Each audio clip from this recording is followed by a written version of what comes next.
hata kama wakati mwingine walihofia kwa sababu ya kutishiwa ya kwamba maeneo haya kuna watu wanao wachawi au ofisi anayofanya, akateleza na yeye akaenda kutafuta wataalamu.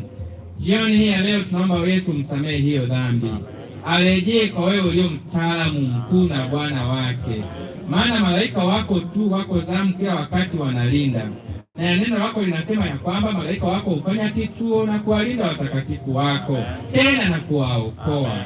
Hiyo tu itoshe kutupa ujasiri ya kwamba imani yetu iwe kwa Yesu peke yake tu.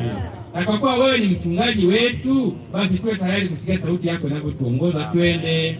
Ninawaombea watu wote tuliotembea kuja hapa Yesu. Tunaomba Yesu tukatambua ya kwamba hakika unapoiongoza safari hakuna habari mbaya. Unapoiongoza safari siku zote unatusimamia. Malaika wako wako tayari kukupigania pale tutakapoonyesha imani yetu kwako Yesu. Na kila mmoja achomwe kwa Roho Mtakatifu kwa kutegemea wewe zaidi. Tunapoendelea na makambi haya, tunaomba uendelee kutubariki kwa neno lako kupitia mtumishi wako anayenena, ili tukaendelee kujifunza zaidi na zaidi namna ya kukutegemea, lakini namna ya kuenenda huku tukikusubiri wewe unaporejea. Tusaidie Yesu, kila mmoja aliyosimama hapa. Unapowakumbuka wafanyakazi hao, kumbuka pia na mabosi wao, kumbuka pia na familia zao, kumbuka pia na kila anayemtegemea Yesu. Lakini unapobariki kazi yao, usisahau pia kubariki mashamba yao na miradi mbalimbali walio nayo. Pia kuna wajasiriamali hapa, wadogo wadogo na wakubwa. Yesu nawatamkia neno la baraka, na kwamba baada ya makambi haya wakaitwa wajasiriamali wakubwa. Baada ya makambi haya wakawa wasambazaji wa bidhaa ambazo kila mtu atakuwa anashangaa, na wakiuliza waseme ni kwa sababu nina mchungaji aliye naye ni Yesu Kristo pekee. Naomba maombi haya tukiomba ya kwamba Yesu uyasikie na uyajibu kwa utukufu wa jina lako.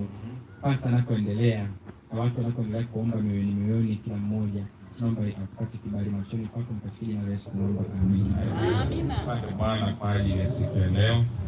Asante kwa kutupatia fursa ya kuweza kusema nawe tena katika jioni ya leo. Tumelisikia neno lako watoto wako ya kwamba hakika wewe ndiwe mchungaji mwema.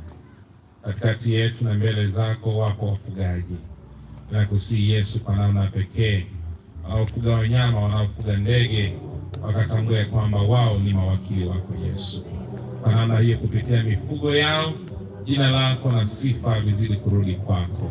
Jina lako likainuliwe sana katika ufugaji wao, kwa wao kuwa waaminifu, ili hata vile wanavyovifuga hakika Bwana vikawe katika madhabahu yako.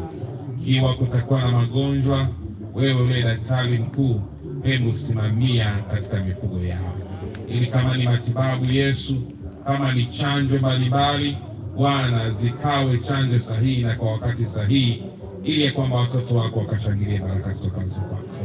Zaidi ya yote wapatie maarifa Yesu, maarifa ambayo yatafanya wale walio na kuku wachache wakawe na kuku maelfu na watu wakashangae kwa utukufu wa jina lako. Wale walio na mifugo michache wanaona tu ya kawaida, Yesu wapatie mazizi makubwa kwa utukufu wa jina lako, na kila mmoja akatambua kwamba hakika kwa kukuheshimu wewe umeongeza maradufu, maana vitu vyote ni vyako. Neema yako iambatane nasi sasa na hata milele. Inaomba na kushukuru ni katika Kristo Yesu, amen. Basi jamani, tuendelee kwa amani ya Bwana, tuwe na mlo mwema na jioni njema. Mungu awabariki sana.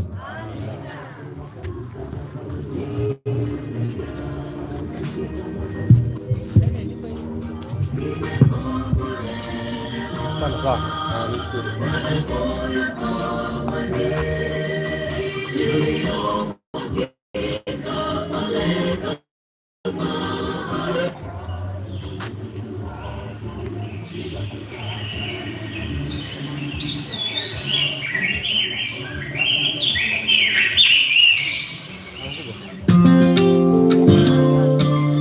Marisa Goli.